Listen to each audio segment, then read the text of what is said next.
नमस्कार दोस्तों। आज की कहानी मुंशी प्रेमचंद की पैर पूछी। तो ये कहानी शुरू करते हैं। सिद्धांत का सबसे बड़ा दुश्मन है मुरव्वत। कठिनाइयों, बाधाओं, प्रलोभनों का सामना आप कर सकते हैं दृढ़ संकल्प और आत्मबल से, लेकिन एक दिली दोस्त से बेमुरव्वती तो नहीं की जाती, सिद्धांत रहे या जाए। कई साल पहले मैंने जनेऊ हाथ में लेकर प्रतिज्ञा की थी, अब कभी किसी की बारात में न जाऊंगा, चाहे इधर की दुनिया उधर हो जाए। ऐसी विकट प्रतिज्ञा करने की जरूरत क्यों पड़ी, इसकी कथा लंबी है और आज भी उसे याद करके मेरी प्रतिज्ञा को जीवन मिल जाता है। बारात थी कायस्थों की, समधी थे मेरे पुराने मित्र। बारातियों में अधिकांश जान पहचान के लोग थे। देहात में जाना था, मैंने सोचा चलो 2-3 दिन देहात की सैर रहेगी। चल पड़ा, लेकिन मुझे यह देखकर हैरत हुई कि बारातियों की वहां जाकर बुद्धि ही कुछ भ्रष्ट हो गई। बात बात पर झगड़ा तकरार, सभी कन्या पक्ष वालों से मानो लड़ने को तैयार। ये चीज नहीं आई, वो चीज नहीं भेजी, ये आदमी है या जानवर, पानी बिना बर्फ के कौन पिएगा, गधे ने बर्फ भेजी भी तो 10 सेर।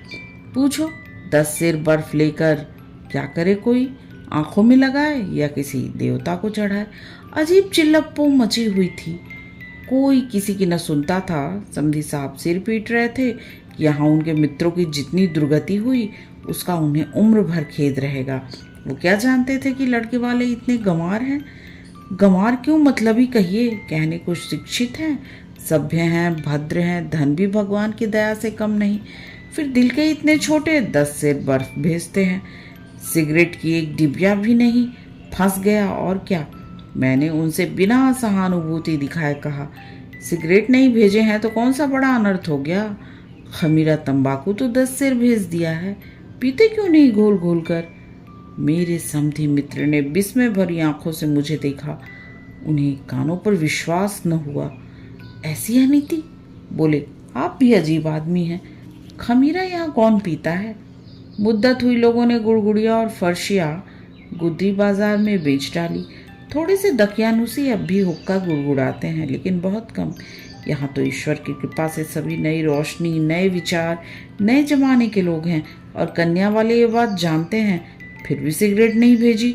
यहाँ कई सज्जन 8-10 डिबिया रोज पी जाते हैं, एक साहब तो 12 तक पहुँच जाते हैं और 4-5 डिबिया तो आम बात है। इतने आदमियों के बीच में 500 डिबिया भी ना हो तो क्या। और बर्फ देखी आपने कैसे दवा के लिए भेजी है, यहाँ इतनी बर्फ घर घर आती है, मैं तो अकेला ही 10 सेर पी जाता हूँ। देहातियों को कभी अक्ल ना आएगी, पढ़ लिख चाहे जितना भी जाए। मैंने कहा तो अपने अपने साथ एक गाड़ी सिगरेट और टन भर बर्फ लेते आना चाहिए था। वह स्तंभित हो गए, आप भंग तो नहीं खा गए। मैंने कहा जी नहीं, कभी उम्र भर नहीं खाई। तो फिर ऐसी उलझुल बातें क्यों करते हैं। मैंने कहा मैं तो संपूर्णतः अपने होश में हूँ। होश में रहने वाले ऐसी बातें नहीं करते जनाब, हम यहाँ लड़का ब्याहने आए हैं, लड़की वाले को हमारी सारी फरमाइशें पूरी करनी पड़ेंगी, सारी। हम जो कुछ मांगेंगे उन्हें देना पड़ेगा, रो रो कर देना पड़ेगा। दिल लगी नहीं है, ना को चने न चबवा दे तो कहिएगा, ये हमारा खुला हुआ अपमान है। द्वार पर बुलाकर जलील करना। मेरे साथ तो लोग आए हैं, वे नाई का हार नहीं है, बड़े बड़े आदमी हैं, मैं उनकी तौहीन नहीं देख सकता। अगर इन लोगों की ये जिद है तो आज बारात लौट जाएगी। मैंने देखा वो इस वक्त ताव में है, इनसे बहस करना उचित नहीं। आज जीवन में पहली बार केवल 2 दिन के लिए ही सही इन्हें एक आदमी पर अधिकार मिल गया है और उस इंसान की गर्दन इनके पाँव के नीचे है।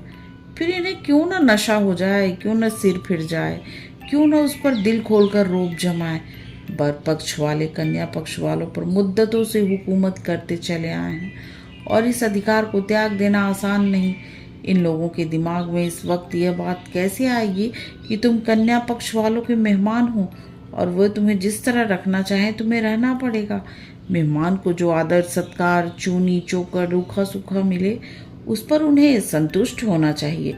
शिष्टता यह कभी गवारा नहीं कर सकती कि वो जिसका मेहमान है उनसे अपनी खातिरदारी का टैक्स वसूल करे। मैंने वहाँ से टल जाना ही मुनासिब समझा, लेकिन जब विवाह का मुहूर्त आया, उधर से 1 दर्जन विस्की की बोतलों की फरमाइश हुई और कहा गया कि जब तक बोतलें ना आ जाएंगी हम विवाह संस्कार के लिए मंडप में न जाएंगे।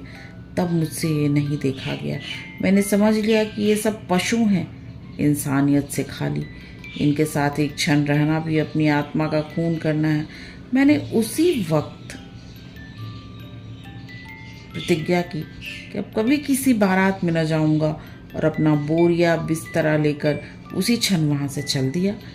इसलिए जब गत मंगलवार को मेरे परम मित्र सुरेश बाबू ने मुझे अपने लड़के के विवाह का निमंत्रण दिया, तो मैंने सुरेश बाबू के दोनों हाथों को पकड़कर कहा, मुझे क्षमा कीजिए, मैं नहीं जाऊंगा। उन्होंने कहा खिन्न भाव से, आखिर क्यों? मैंने प्रतिज्ञा कर ली है अब किसी बारात में न जाऊंगा, अपने बेटे की बारात में भी नहीं। बेटी की बारात में मैं खुद अपना स्वामी रहूंगा। तो समझ लीजिए आप ही का पुत्र है और आप यहाँ अपने स्वामी हैं। मैं निरुत्तर हो गया, फिर भी मैंने अपना पक्ष न छोड़ा। आप लोग यहाँ कन्या पक्ष वालों से सिगरेट्स, बर्फ, तेल, शराब आदि आदि चीज़ों के लिए आग्रह तो ना करेंगे? भूल कर भी नहीं। इस विषय में मेरे विचार वही हैं जो आपके हैं। ऐसा तो ना होगा कि मेरे जैसे विचार रखते हुए आप वही दुराग्रहियों की तरह बातों में आ जाएं और अपने हथकंडे शुरू कर दें। मैं आप ही को अपना प्रतिनिधि बनाता हूँ। आपके फैसले की वहाँ कहीं अपील न होगी। दिल में तो मेरे अब भी कुछ संशय था, लेकिन इतना आश्वासन मिलने पर और ज़्यादा अकड़ना असज्जनता थी। आखिर मेरे वहाँ जाने से ये बेचारे तर तो नहीं जाएंगे। केवल मुझसे स्नेह रखने के कारण ही तो सब कुछ मेरे हाथों में सौंप रहे हैं। मैंने चलने का वादा कर दिया, लेकिन जब सुरेश बाबू विदा होने लगे तो मैंने घड़ी को जरा और ठोका। लेन देन का तो कोई झगड़ा नहीं है। अरे नहीं जनाब, वो लोग अपनी खुशी से जो दे देंगे हम ले लेंगे। मांगने न मांगने का अधिकार तो आपको रहेगा। अच्छी बात है, मैं चलूँगा। शुक्रवार को बारात चली। केवल रेल का सफ़र था और वो भी 50 मील का। तीसरे पहर को एक्सप्रेस से चले और शाम को कन्या के द्वार पर पहुंच गए। वहाँ हर तरह का सामान मौजूद था। किसी चीज़ को मांगने की ज़रूरत न थी। बारातियों की इतनी खातिरदारी भी हो सकती है, इसकी मुझे कल्पना भी न थी। घराती इतने विनीत हो सकते हैं। कोई बात मुंह से निकली नहीं कि एक की जगह 4 आदमी हाथ बांधे हाजिर। लगन का मुहूर्त आया। हम सभी मंडप में पहुंचे। वहाँ तिल रखने की जगह भी न थी। किसी तरह धस धसाकर अपने लिए जगह निकाली। सुरेश बाबू मेरे पीछे खड़े थे। बैठने को वहाँ जगह न थी। कन्यादान संस्कार शुरू हुआ। कन्या का पिता एक पीताम्बर पहने आकर वर के सामने बैठ गया और उसके चरणों को धोकर उन पर अक्षत, फूल आदि चढ़ाने लगा। मैं अब तक सैकड़ों बारातों में जा चुका था, लेकिन विवाह संस्कार देखने का मुझे कभी अवसर न मिला था। इस समय वर के सगे संबंधी भी जाते हैं। धन्य बाराती जन्माष्टमी में पड़े सोते रहते हैं या नाच देखते हैं या ग्रामोफोन के रिकॉर्ड सुनते हैं, और कुछ न हुआ तो कई टोलियों में ताश भी खेलते हैं। अपने विवाह का मुझे याद नहीं। उस वक्त कन्या के वृद्ध पिता को एक युवक की चरणों की पूजा करते देखकर मेरी आत्मा को चोट लगी। ये हिंदू विवाह का आदर्श है या उसका परिहास? जामाता एक प्रकार से अपना पुत्र है, उसका धर्म है अपने धर्म पिता के चरण धोए, उस पर पान फूल चढ़ाए।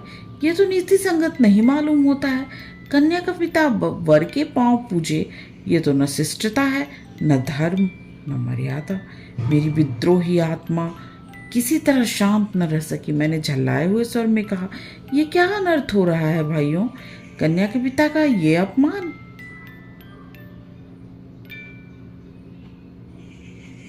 क्या आप लोगों में आदमीयता रही ही नहीं? मंडप में सन्नाटा छा गया। मैं सभी आंखों का केंद्र बन गया। मेरा क्या आशय है ये किसी की समझ में ना आया। आखिर सुरेश बाबू ने पूछा, कैसा अपमान और किसका अपमान? यहाँ तो किसी का अपमान नहीं हो रहा है। कन्या का पिता वर के पांव पूजे, यह अपमान नहीं तो क्या है? यह अपमान नहीं है भाई साहब, प्राचीन प्रथा है। कन्या के पिता महोदय बोले, ये मेरा अपमान नहीं है मान्यवर, मेरा अहोभाग्य है कि आज का ये शुभ अवसर आया। आप इतने ही से घबरा गए? अभी तो कम से कम 100 आदमी पैपू जी के इंतजार में बैठे हुए हैं। कितने ही तरसते हैं कि कन्या होती तो वर के पांव पूछकर अपना जन्म सफल करते। महिला जवाब हो गया, समधी साहब पांव पूछकर जा चुके तो स्त्रियों और पुरुषों का एक समूह वर की तरफ उमड़ आया और प्रत्येक प्राणी लगा उनके पांव पूजने। जो आता था अपनी हैसियत के अनुसार कुछ न कुछ चढ़ा जाता था। सब लोग प्रसन्नचित्त और गदगद नेत्रों से ये नाटक देख रहे थे और मैं मन ही मन सोच रहा था, जब समाज में औचित्य ज्ञान का इतना लोप हो गया है और लोग अपने अपमान को अपना सम्मान समझते हैं, तो फिर क्यों ना स्त्रियों की समाज में दुर्दशा हो? क्यों ना वो अपने को पुरुष के पांव की जूती समझे? क्यों ना उनके आत्मसम्मान का सर्वनाश हो जाए?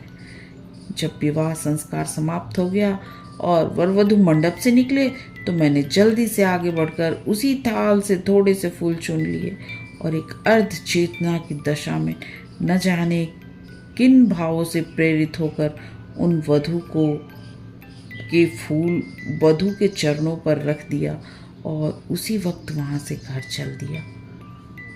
कहानी समाप्त। दोस्तों, अगर आपको ये कहानी अच्छी लगी तो प्लीज़ मेरे चैनल को सब्सक्राइब करें और अपना कीमती समय देने और मेरी कहानी सुनने के लिए आप सबका बहुत बहुत धन्यवाद।